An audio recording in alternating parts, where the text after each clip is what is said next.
Hey everyone, Jason here from Jason Unlocked. If you're an executive or entrepreneur looking to leverage technology to supercharge your business, whether it's cutting costs, boosting productivity, or staying ahead of the competition, you're in the right place. Today, in part 6 of my Smart Homebrewing series, we're diving into a key part of linking real-world data to cloud software solutions through a custom dashboard that we've built. Now, the process is brewing beer, but this isn't just about beer. It's a real-world example of how iterative tech development can automate processes and turn data into decisions. We're going to walk through how it works, why starting simple pays off, and how AI can take everything to the next level. If you haven't seen parts 1 through 5 yet, check them out next when you get a chance to get caught up on all the builds that have happened so far. Now, let's jump in. All right, let's fire up the dashboard and see it in action. Now I should be able to refresh. Okay, so here is the dashboard. This is a web app currently running on my local network. Eventually this will be cloud-based, but for now it's just a lot easier to run everything locally. That way, if there's problems, I can very quickly change things. I don't have to worry about costs for storing data, running databases, anything like that. Okay, so first of all, let's cover some of the basics here. On the top, you can see just a general header on here, but there's a couple of key things. So I've added in a system status with a connected and OK symbol here. And what these are doing is it's showing, is my system connected correctly to the hardware, and then is the hardware actually responding? So in this way, it really helps me troubleshoot the system just from a basic perspective, high-level perspective, to know whether or not I have a problem actually connecting, or do I have a problem with the system itself in regards to it's not sending data or it's not controlling the circuits the way that I am expecting it to do. So that was one of the first things I did was build in simple status checks to help me know, to help me rule out certain errors and help me focus in on the real problems faster. Okay, so let's get into the functionality of the dashboard. So there's two main sections here. First is the circuit controls, second is a system log. The system log is another thing that I put in to help with debugging and problems. The system log only will show certain commands that go through to verify that they've gone through, and it will show certain errors if errors come up. It's not showing everything, it's just showing the important things. Again, this is to help me out with any problems and to make sure that it's actually functioning the way that it should. On the control side, you can see the 10 circuits here. The first one is for 3 flow sensors that I'll be using to monitor the filtration system. Then I have another flow sensor that's on the output of the system to measure how much total beer I've produced at the end. The third is a specific gravity sensor that's going to help me monitor the sugar over time to essentially let me know when am I done with the mashing process, to let me know when I've got the correct amount of sugar out of the grains. After that, circuit 4 controls the filtration system, turning it on and off. Circuit 5 controls the heating element, turning it on and off. Circuit 6 is a temperature sensor to let me know how hot the water is, the mash, if you're familiar with brewing. And this will eventually help me automate the system. So I'm going to implement a PID control system, which is just a really simple way to monitor a temperature, enter in a set point, and then have the system essentially turn the heater on and off until it achieves that temperature, and then just maintain that temperature. Next, I've got an on-off water valve control, so this will be for the filtration system on the inlet side, just to turn the water flow on and off. I've got a 3-way valve after the kettle. This will control whether the wort is recirculating back into the kettle. So essentially, if you're not as familiar with brewing, a recirculating system helps extract the sugar out of the grains, because essentially you're washing the water over the grains, the hot water over the grains, and that helps pull out more of the sugar, makes for a more efficient system. When that process is done and the boil is done, I'm going to switch this 3-way valve to be an output, so to the fermenter. So that's the main function of the 3 ways there. I've also got another three-way valve on the filtration system. When I've got enough filtered water, I want to switch that over to wastewater to make sure that I'm not overfilling my filtered water. So again, this is going to help with the automation part of it in the future. I'm going to put in just a level of how much filtered water I need. Then once the system detects that I've got enough filtered water, it's going to switch the three-way valve to just dump it into waste and then shut the system down. So that way it ensures I have the correct amount without overfilling it. And then finally, just a pump control to turn the pump on and off. And again, that's used for recirculation or to get the final product out to the fermenter. Okay, so moving over to some of the other parts of the controls, you can see on-off buttons to turn the circuits on and off. I've got a status, which what this is doing is it's not just turning to on and off, it's actually detecting if the system sends back an OK signal. So this essentially sends the command, the on button or off button. This button updates if the response was received from the system. So if the system says, yes, I've turned it on, this turns to on. So in that way, I've got kind of another checks and balances built into the system. I'm not only sending it, but I'm also checking if it was done and then received the correct command. Okay, so next moving over, this is where the actual data is being shown. Some of the early data. This isn't necessarily what's going to get logged and analyzed later, but this is more of a front end check for me to make sure that things are performing correctly. So this is the low voltage part of the circuits, and then circuits 4 and 5, because they're controlling high voltage, they have special readings to measure the high voltage part of the circuit as well. So the low voltage side is sending a control signal to turn it on and off. It's not actually transmitting the high voltage power itself because it's a low voltage system. Technically, you want to have those systems isolated. If for safety purposes and just for functionality purposes, you can't have low voltage DC and high voltage AC circuits together. It just won't work and it's not safe. So we've got them separated, and because of that, I needed a system to measure the high voltage specifically, which I've done through the hardware on the board. And again, if you're not sure of that, go back through some of the other videos where I've shown that in greater detail. Okay, so let's go ahead and turn one of these on. So we'll do this one first. This actually has a load connected to it, which is just a lamp for now because I don't have the system fully built out, but it will give a representation of what the system will be doing eventually. Okay, so you'll notice a couple of things happened. First of all, the on button is green. That's good. That means the system was turned on successfully and it is reading. And you can also see in the log again that some of the critical information is shown here. This first one means that the dashboard sent the command. This second one means that the Wi-Fi module on the hardware received it and then forwarded it onto the microcontroller. So again, this is just more checks and balances built in to help make sure the system's working correctly. Okay, so that's what we're seeing so far. Now a couple of things here. This is the low voltage side of the circuit, so this is the control signal being sent out. You can see we've got about 5 volts. That's what we're expecting. It's pulling a little bit of amperage, and that's correct because this is just a control signal. So about 20 milliamps, and you can see we're calculating the power usage. So the power usage is important because we're going to be tracking the total power usage of the system, and this is what's going to help us optimize the system later.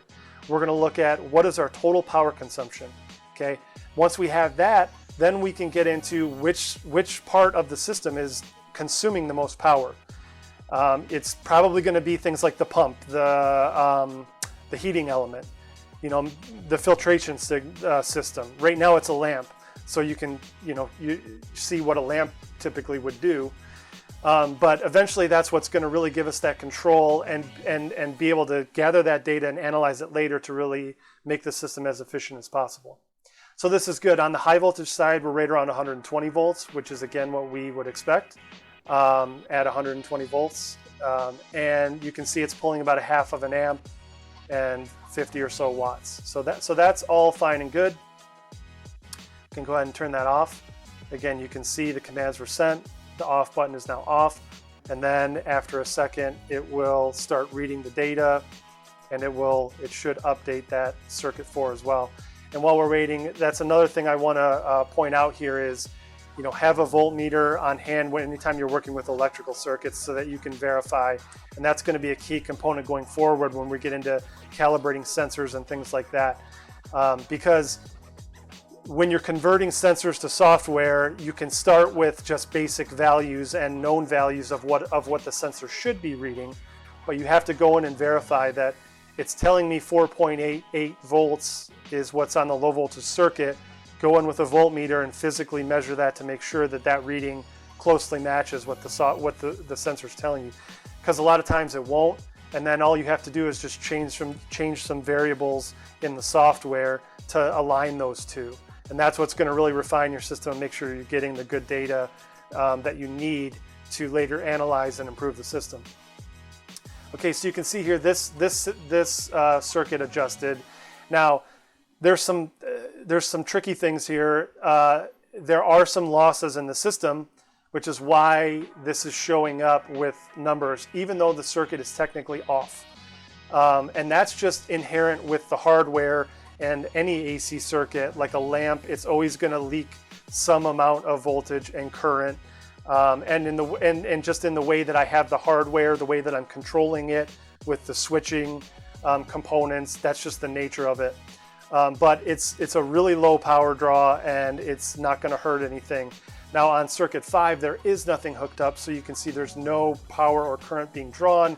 There is a bit of a voltage shown there, but that's more of a phantom voltage. It's not an actual voltage. So again, these are more kind of just strange things of dealing with AC circuits. But what you can see on the low voltage side is, again, it's very similar because it's a control signal, very similar to the other one. So that's exactly what we would expect. So all in all, the system is performing as it should. And this is what gives us the confidence to go ahead. So we've gotten it this far, and now the next steps will be, okay, we're going to connect the rest of the circuits, build out the rest of the hardware, and then it should work, and we should just only have to calibrate the sensors and the controls, and the dashboard should be functioning as intended. Okay, so another thing I want to move on to here is we've got some tabs here along the top, and a start session, end session. So the start session and the end session are what is actually going to control the data logging. So you can see here what we will do is we'll say start session, and typically I would probably enter in like what recipe I'm working on or something like that. For now, I'll just give it a generic name and hit start session, and it's going to ask me, are you sure? Yes. Okay, so now it is actually logging the session. So what that means is that it's going to export data to the database to be read, to be analyzed later. And also what that's going to do is allow us to have the data start showing up in graphs and things like that. Essentially, what we would want to do is track the power or something like that over time. Or for example, on the filtration system, again, the filters aren't, the sensors aren't hooked up, but this is kind of the early makings of what the system's going to be. So again, in the future, I'll be able to log in, what is my target filtered water? And then these graphs are going to show the active rate in gallons per minute. And then it's going to track how many gallons have passed through the sensors over time. So that number is going to grow over time as more water goes through it. And it's also going to give me an estimated time to complete.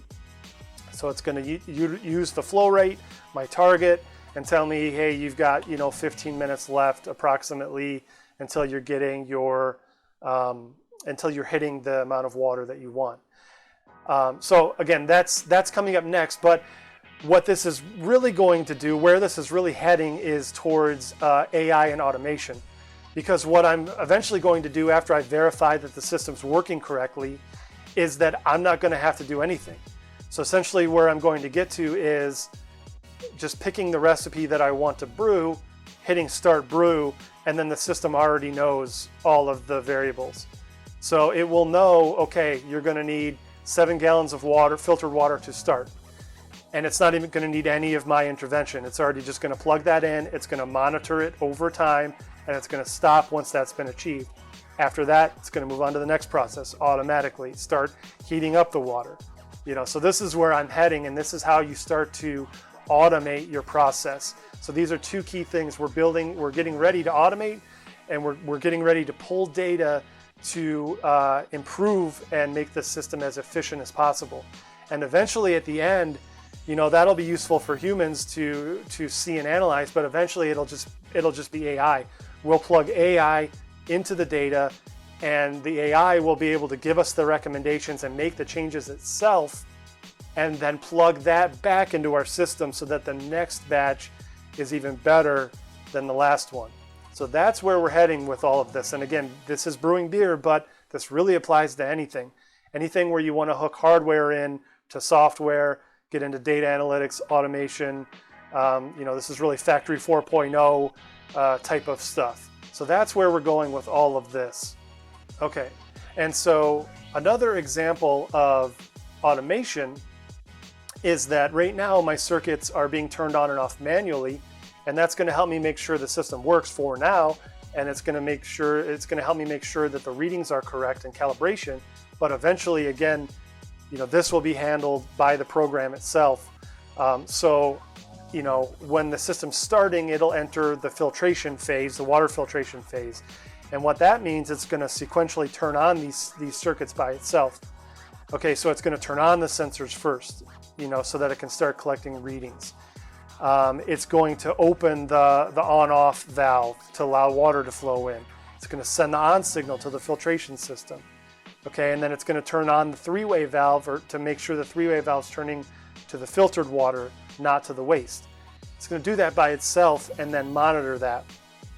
Once the target's hit, then it's going to turn those circuits back off sequentially and move on to the next phase, which is going to be the mashing phase.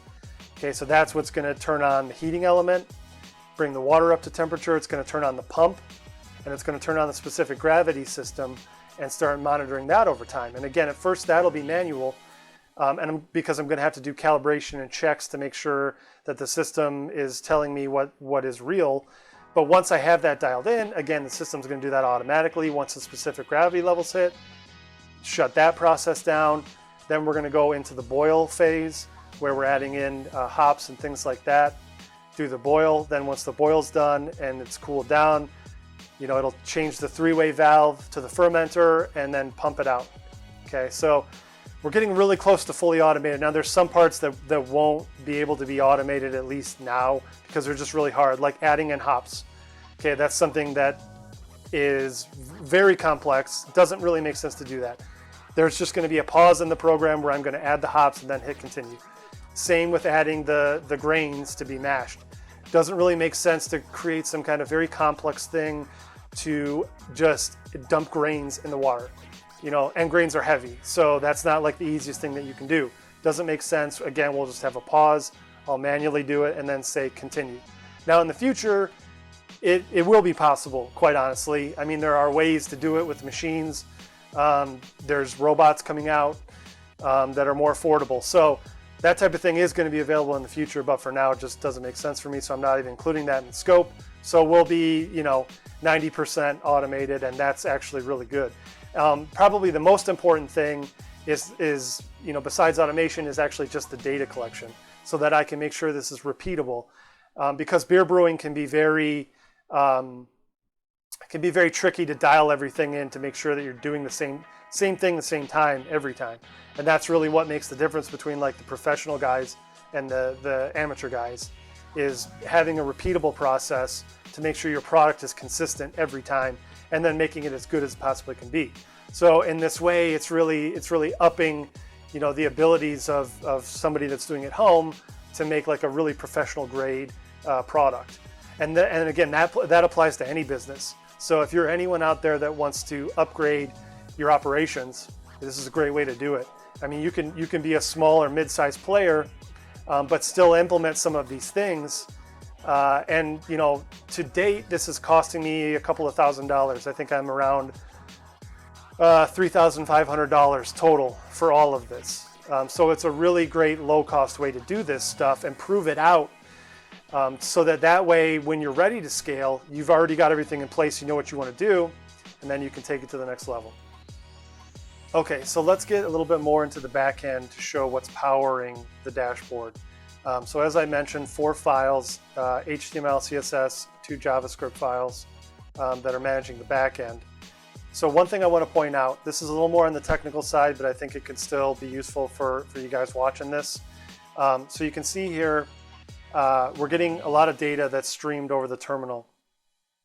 For those of you that are not as familiar, so the terminal is what's outputting kind of the raw output from the system versus the log that I showed you earlier on the dashboard, which is just doing, some of the information, the more important stuff. Terminal's showing everything, and this is happening in the background.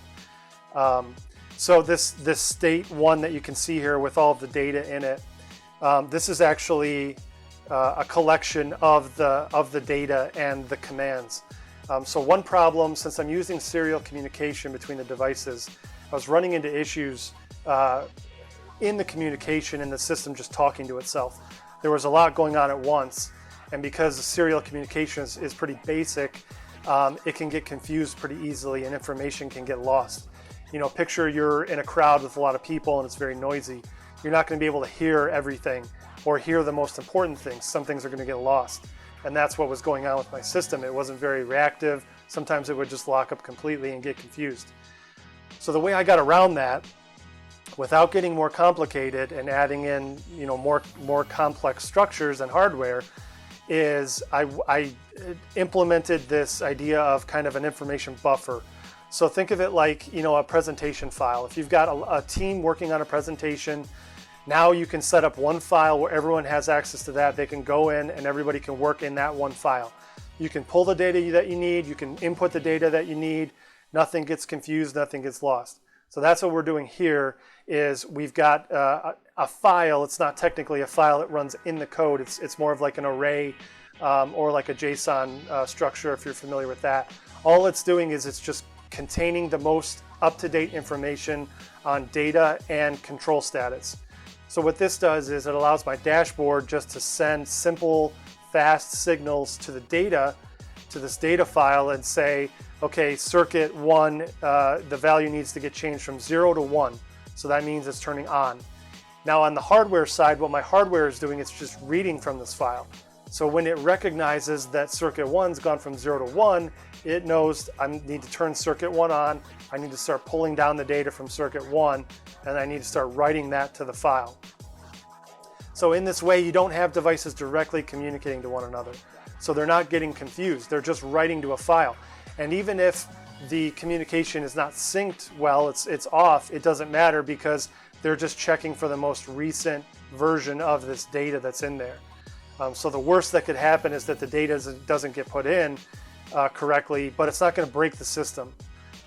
So it's not going to cause me to lose control. And in that way, it can happen much faster because all the hardware has to do, turn on the signal very fast, pull data at regular intervals and write it. Again, very fast, very simple process. And then on the dashboard side, just pulling the data. Okay, I've sent my request. Now I just need to pull the data at regular intervals, and that can happen asynchronously with the hardware because they're not directly linked. So if you're running into problems like that, this is a great way to get around it and still use very simple, straightforward hardware and communication techniques. So that's essentially what you're seeing here is the system is constantly just pulling this data and then it's writing it to the dashboard. It's displaying it on the dashboard. So that's what's going on there. Okay, so I'll just wrap up with a little bit more information about the back end and how I'm doing it. In general, I mentioned HTML, CSS, JavaScript. I'm also using Bootstrap. We're using chart.js for some of the visualizations. And we're connecting with a WebSocket to a node.js server, talks in TCP to the ESP32 unit. That's the actual board on the PCB that's connecting the microcontroller to the dashboard. It's called an ESP32 unit, which is communicating with my back end here to do the control and data logging. The microcontrollers on the board are managing the circuits, turning them on and off, also collecting data from the sensors, and doing some calculation as well. So right now, my dashboard is not doing very much calculation at all. It's being handled mostly on the edge, which is the microcontrollers that are collecting the data. So again, that really just streamlines communication, simplifies things, being strategic about the workload. It's not just all happening on the cloud anymore. Now it can happen at the edge much faster and it can utilize those resources that you have, like the microcontrollers, to do some of the work there. So you're sending a much more cleanly defined data package to the database. And that's key, because then you're spending less time doing the sorting, the filtering, reformatting, that kind of thing. It's basically set up, ready to go, that you can just kind of get straight to the analysis part. Okay, so that's all I wanted to cover on this part of it. Now I want to talk a little bit more broadly about how this can be used in other parts of your business. Okay, so now I want to finish up the video by talking a little bit more generically about how this can help you solve your own business problems. So I am not an expert in code or web app development by any means. I do have an engineering background. I have coded before. But for me to do some of these things that I've shown you would take weeks or months to implement by myself. Now, AI, of course, is extremely important and helpful in that regard. It's allowed me to do this stuff in a matter of days and weeks. But there's something I've found that's even more important and more powerful than just by using AI by itself. And that is to develop an iterative mindset when it comes to these projects. So what does that mean? I've touched on it a little bit already, but I wanted to expand upon it here. What I'm getting at is this concept to not go big at first. Don't expect everything to be perfect. We have to spend a lot of time and money. Everything has to be set up, ready to go. I've found that is just a waste. By the time you start going through this stuff, it all changes anyway. You find improvements, different ways of doing things. You just end up spending a lot of time and money by doing it that way. What I mean by an iterative approach is don't expect perfection. Expect to run into problems, and you just get started and you start simple. That's the key thing. So the first thing we did was we started simple with our PCBs. We made sure that one circuit was working. We made sure the board had power first. You can see it again here with the dashboard. We went very simple. We just started, okay, I'm going to communicate with the device. I didn't have this fancy dashboard to start. I had something much more simple that was just basically give me a couple of buttons. I want to be turning something on and off, just one circuit. Okay, and after we made sure that we could communicate with the board, then we worked on the circuit control, and we started with one circuit. We want to turn one circuit on and off. Okay, and then you just added things as you go. So now that I know that I have that part of it done, now I can do all 10 circuits. Okay, and so I did all 10 circuits. This is so important to understand because it allows you to move much faster in the end and spend much less resources because you're locking things in one step at a time. So when you do hit a problem, it becomes much easier to focus on that 110%, get it out of the way, and then move on to the next one. And then very quickly you stack these on top of each other and you come up with something like what I showed you with my dashboard. And by that point you're just making it look pretty. You already know that everything works. Now you're just working on formatting, make sure things look pretty. And at the end of the day, you come up with a really impressive, really useful solution to your problem. So that's one of the biggest things I want to stress in this video is this. I think this really highlights this iterative mindset and how you can use that with AI to move extremely quickly, because AI gives you a lot of power. You can sit down and say, hey, I want this big dashboard. I'm trying to implement all this technology and all these sensors, and it will do that, but if something breaks, if you take that approach, something changes, something breaks, it's much more complicated and much more costly and time intensive to fix that or change it at that point. So start small and iterate as you go, and before you know it, you're going to be coming up with something really impressive and really effective. And more than that, you'll understand the process better because you will have worked through each of those small points as you went along. Okay, so some other examples of how you can use this in your business.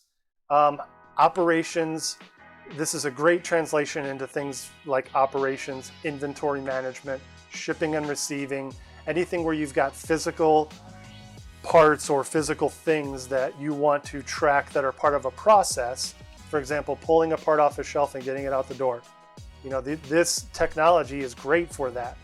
You can use some of these same low-cost microprocessors, very simply start to integrate some of this other technology, barcode scanners, These are things that are all readily available now these days, and the technology and the code is already out there. So you can start putting these things into practice today for very low cost and just start simple. Maybe you take on one aspect of it, which is, I want to verify that when an order gets created, the person picks it correctly. Okay, so all you need to do is come up with a simple microcontroller with a barcode scanner that, when somebody goes over there, they just scan the barcode. Okay, and the system just sends that to an Excel file or creates a CSV file that your team can analyze later. And by doing that, you can do things like check your ERP system or MRP system and say, my MRP system said we pulled 10 of these this month. Is that true? Is that accurate? You can go into your simple system and say, yes, that's true. They scanned this 10 times. So you can look for discrepancies and things like that. Or if you don't even have an ERP or fancy MRP system set up, this is a great way to start to do that. Just start to build that out one step at a time. The next part might be, okay, not only did they pull it, did they deliver it to the right place? Did they deliver it to shipping? Did they deliver it to your packaging center? Again, another scan. So this is an area that I've seen in my personal experience quite a bit, either talking to entrepreneurs that are starting up companies, or in my professional experience working for large companies. I've seen people and teams spend thousands or even millions of dollars and months of time doing these very complex software integrations, software changes. They're trying to incorporate new technology like AI, and a lot of times teams don't even know where to start with that because everything is so complicated already. It doesn't have to be that way, and I think that's one of the other most important things that I want to highlight here. Iterative processes win in this environment. The teams that have a solid foundation win because they can be more fast, more flexible, they're more knowledgeable.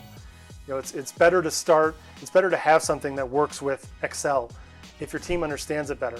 If it's more flexible, if it enables your processes to be more powerful, that will win out over something very expensive and complicated 9 times out of 10. And the more that AI comes on board, the more that's going to be the case, because it's going to empower those systems that are fast and flexible and simple, and it's going to help you outcompete these large systems that are very hard to change, very expensive.